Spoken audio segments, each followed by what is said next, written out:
In the heart of the sprawling space station, known as Unity Station, home to the Galactic Council, there was a sudden shift in the air.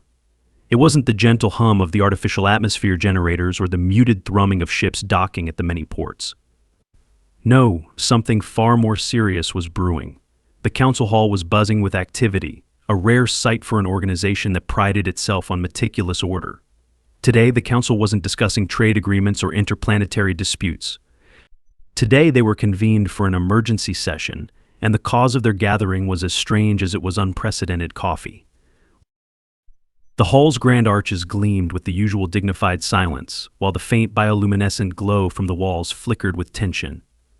Seated around a towering central dais were representatives from every corner of the galaxy, tall, thin eccentrals with their multiple arms and veined, pale-skin the stout, armor-plated Grolek with their booming voices and three eyes blinking in unison, and the insectoid Nescarans, who chittered quietly, their antennae twitching with nervous energy.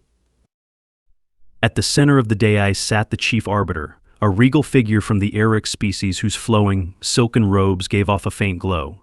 Her golden eyes swept across the gathered representatives, her face impassive. Today's topic was one she had never imagined addressing. Esteemed members of the council, she began, her voice a soft echo through the hall. We are gathered here to discuss a matter of grave concern regarding a particular substance consumed by one of our member species, the humans. The room shifted as various council members murmured among themselves. The humans, a relatively new addition to the intergalactic community, had quickly become infamous for their unpredictable behavior and peculiar habits. But it has come to the council's attention, the Arbiter continued, her voice gaining strength, that this substance, known to humans as coffee, has been flagged as a potential biohazard. Preliminary studies conducted by our scientific division have revealed that it possesses properties which could be harmful, not only to the humans themselves, but to the broader galactic population. A low rumble of concern spread through the hall. Coffee? Harmful? The Arbiter's words carried weight, and for the Galactic Council to convene on such a matter meant that the issue was far from trivial. We have before us, the Arbiter said, gesturing to the side of the dais, a detailed report from our scientific division, presented by Dr. Fine Core of the Threxian Collective. A tall, angular figure stepped forward, Dr. Fine Core, his dark blue skin shimmering in the station's artificial light. He adjusted the small device attached to his wrist and projected a series of holographic images into the air. The images displayed molecular structures, data graphs, and numerous alien words that most of the council could not decipher. "Thank you, Chief Arbiter," Dr. Foincore said, his voice crisp and clinical. The substance known as coffee is a complex biochemical compound derived from the seeds of a plant indigenous to Earth. While it is a relatively simple stimulant for the humans, our research has uncovered properties within coffee that are deeply concerning. He flicked his wrist, and the hologram shifted to a depiction of a human brain lit up with a dazzling array of neural activity. When consumed by humans, coffee drastically alters their neurochemistry, increasing their levels of alertness, focus, and in some cases, aggression. While this may seem innocuous at first, further testing reveals that prolonged exposure leads to heightened dependency, erratic behavior, and, in rare cases, extreme hyperactivity. The representatives leaned forward, captivated by the presentation. Dr. Fiancourt continued. More concerning, however, is that coffee has been shown to have dangerous effects on non-human species. During cross-species testing, we found that even trace amounts of coffee in the bloodstream of various alien organisms cause severe physiological reactions, seizures, uncontrolled muscle spasms, and in the case of the Grolak delegate, cardiac arrest. A shocked murmur swept through the room. The Grolaks were known for their hardy physiology. If coffee could bring one of them down, it was no small matter. The conclusion of our research is clear, Dr. Finecore said, his tone somber. While humans may have evolved to tolerate this substance, the wider galactic population has not. Coffee poses a severe threat to public health, and as such, it must be classified as a biohazard under galactic law. The murmurs grew louder, and even the stoic Eric's Arbiter seemed momentarily unsettled. Coffee, which humans drank casually, even habitually, was being branded as a galactic biohazard. It was an unprecedented move. One of the Grolak representatives stood up, his armor clinking as he spoke in his booming voice. Are you suggesting we outlaw coffee across the galaxy? Will humans be prohibited from consuming their own drink? The Arbiter raised a hand, calling for calm. This is why we have convened today. The Council must decide how to proceed with this knowledge. Humanity's right to consume coffee is a matter of their autonomy, but the potential risks to other species cannot be ignored. There was a long pause as the Council weighed the options. The air grew thick with tension, and it became clear that this decision would have far-reaching consequences. Humans were known for their stubbornness, and there was no doubt that banning their beloved beverage would spark outrage.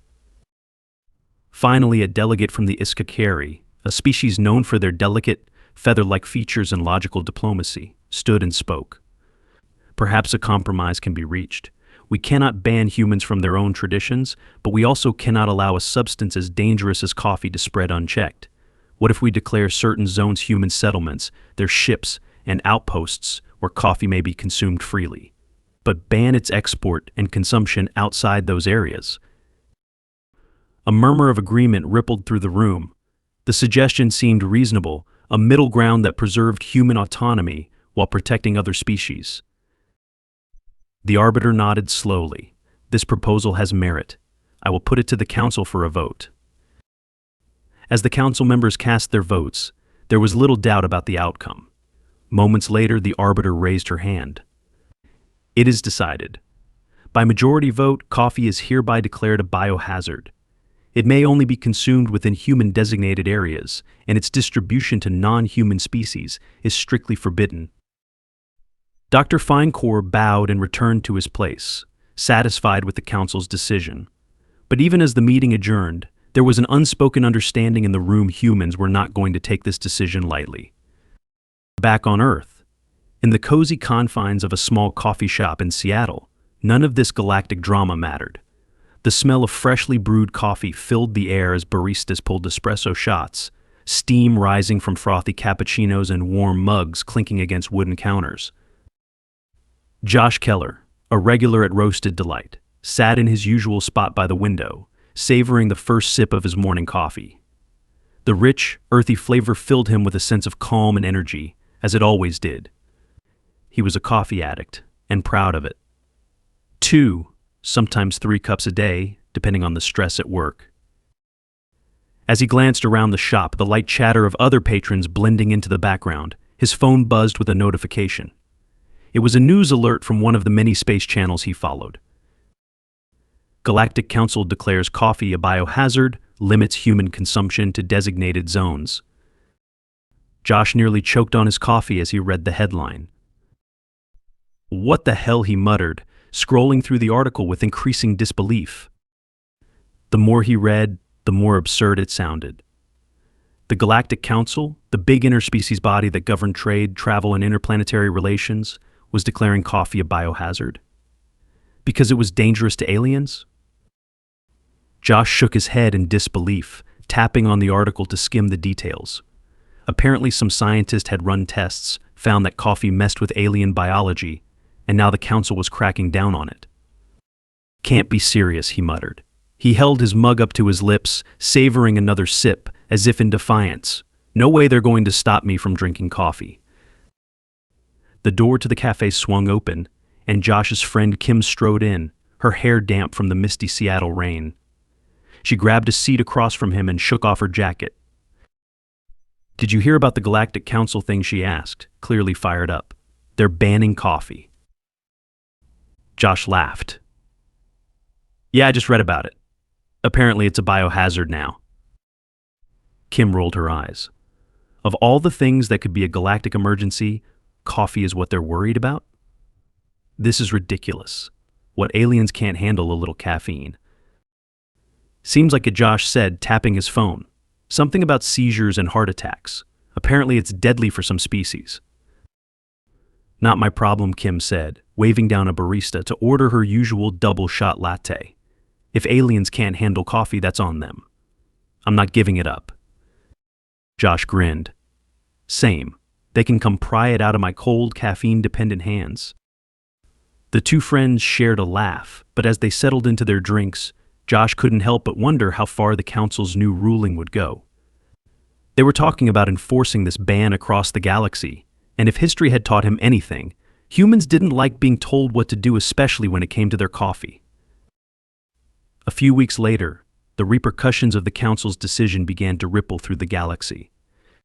Aboard the UGS Frontier, a deep space exploration vessel crewed primarily by humans, Captain Eleanor Brooks was reviewing her ship's supply logs when her comm officer, Lieutenant Nia Vargas, burst into the room. "Captain, you're not going to believe this," Nia said, holding up a tablet. "We just received a transmission from Unity Station. Coffee's been classified as a biohazard. We're supposed to stop consuming it."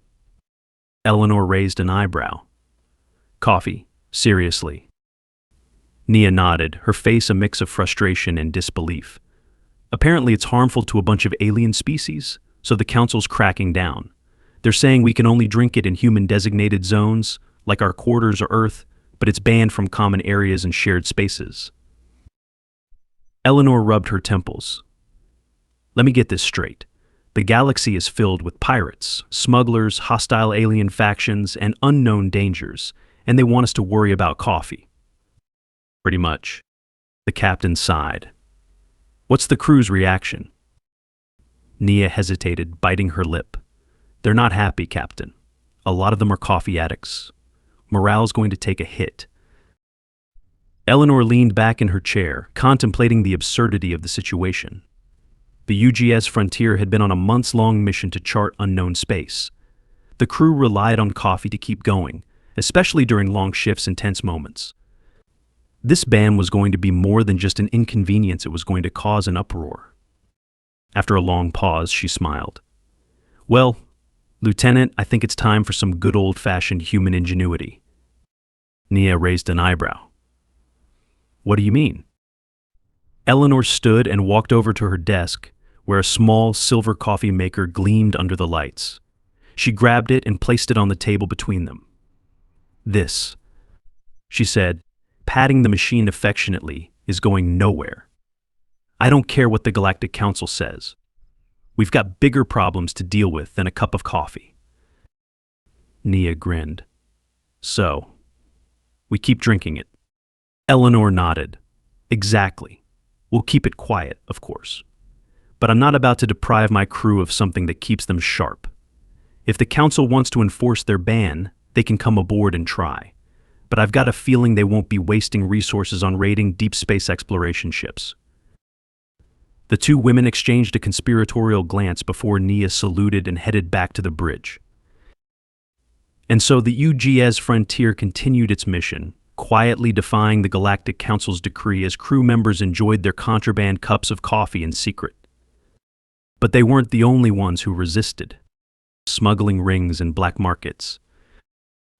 As word spread of the coffee ban, a new underground movement began to emerge across human colonies and spaceports. Smuggling rings sprang up, with traders and smugglers ferrying beans and coffee supplies to outposts where official shipments had been cut off. Human colonies across the galaxy began to feel the weight of the Galactic Council's coffee ban. It was subtle at first, with official supply lines to major colonies restricting coffee shipments. Spaceports that once had bustling coffee shops now had signs plastered on their windows, citing the Biohazard ruling and offering alternative beverages.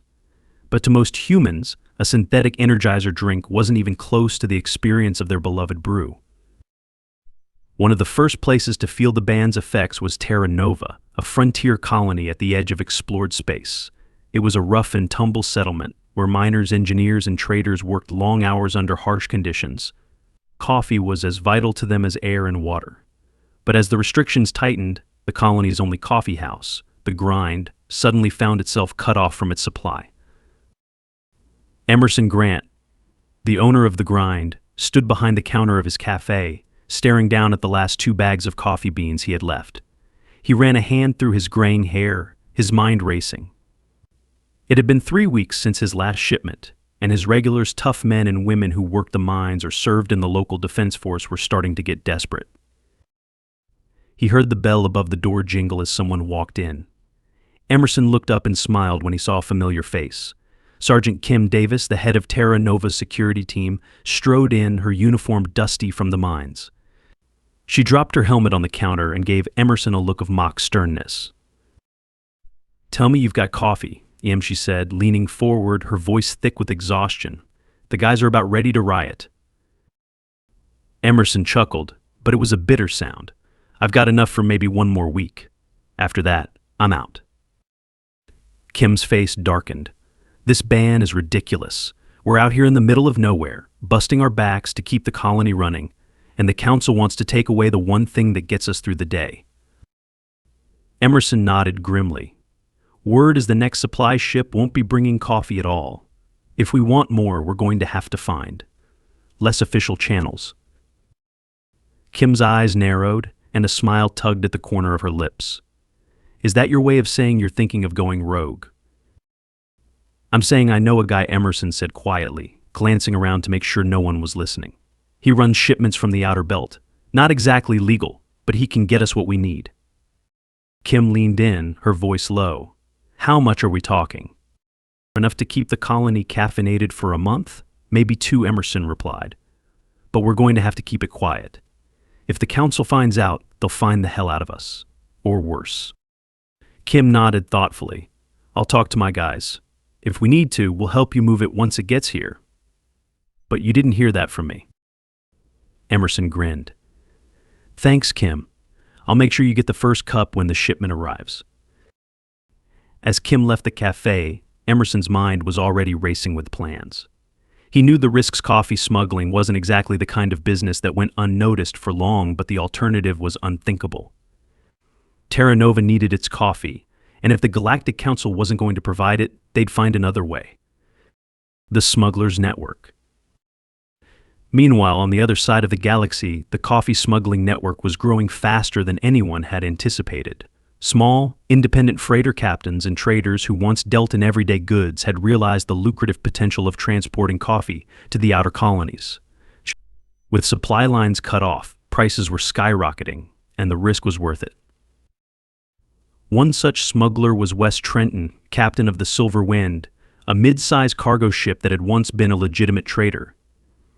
Now Wes had turned to smuggling, and his primary cargo? Coffee beans.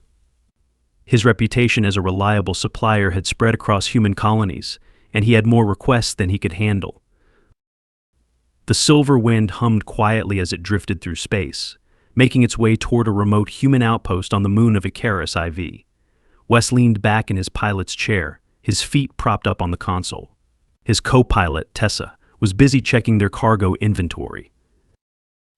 "Looks like we're carrying about 20 tons of beans," Tessa said, scrolling through the tablet in her hand. "That's more than enough for Icarus, but we'll need to be careful. I heard the Galactic Enforcement Patrol has been upping its inspections lately." Wes smirked. "Let them try. We've got enough hiding spots on this ship to smuggle a fleet's worth of beans."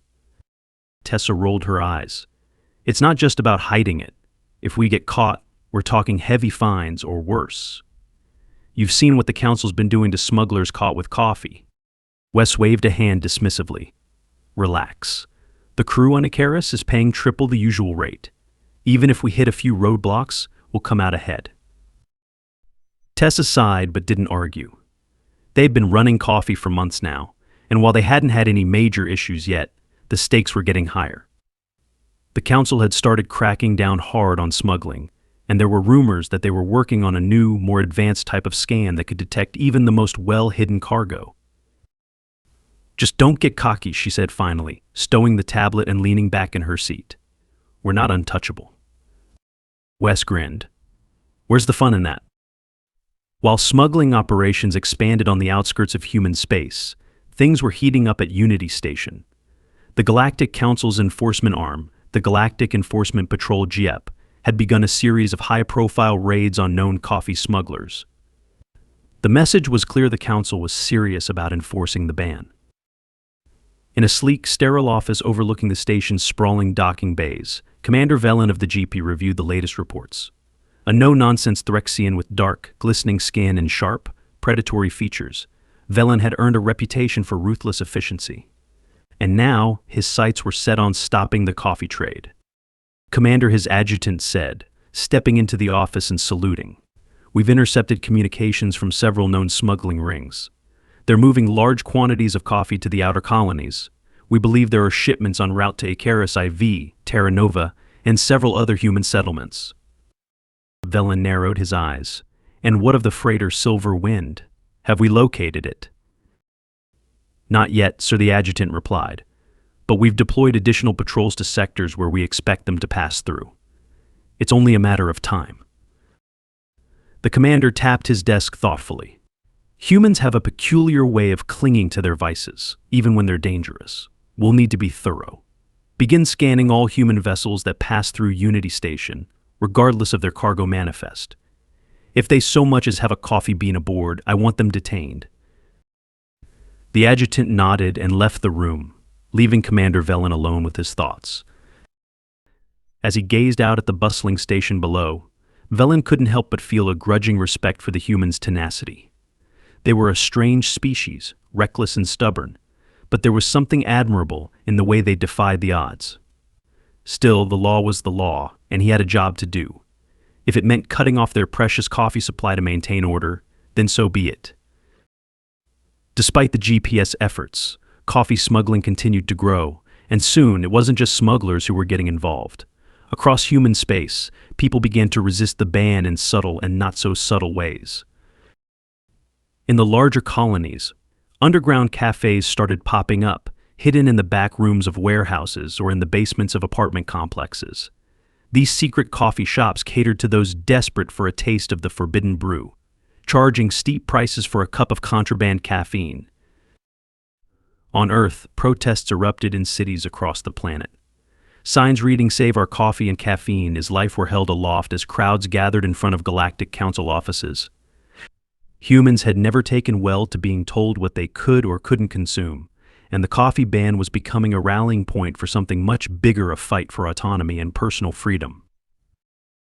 In Washington, D.C., a representative from the Earth Coalition addressed a crowd of angry citizens.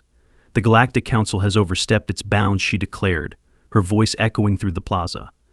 "We may be members of the galactic community, but we are still humans, and we have the right to drink our coffee without interference from alien governments." The crowd roared in agreement, and the protests grew louder. Signs with slogans like "No beans," "No peace in coffee," or "Chaos" were waved in the air as demonstrators called for an end to the ban. News outlets covered the protests, and soon it wasn't just humans who were watching. Across the galaxy, other species began to take note of the rebellion. While many aliens couldn't understand the humans' obsession with coffee, they couldn't help but admire the fervor with which the species defended their rights. Back at Unity Station, the Galactic Council found itself in an increasingly difficult position. What had started as a simple public health ruling was quickly spiraling into a full-blown interspecies conflict. Chief Arbiter Lania, leader of the Eric's delegation, sat at the head of the council table, her golden eyes narrowing as she listened to reports of the protests and smuggling. Around her, the other councilors were growing restless. The Grawlak delegate, a hulking figure with armor-plated skin, was the first to speak. "This has gone too far, Arbiter," he growled. "We cannot allow one species to defy the will of the Council. Humans must be brought in line." A slender, insectoid Neskaran representative clicked her mandibles in agreement. "They flaunt our laws openly. If we allow this to continue, other species may follow their example." Lania held up a hand, calling for calm. "We must tread carefully. Humans are a valuable part of the galactic community.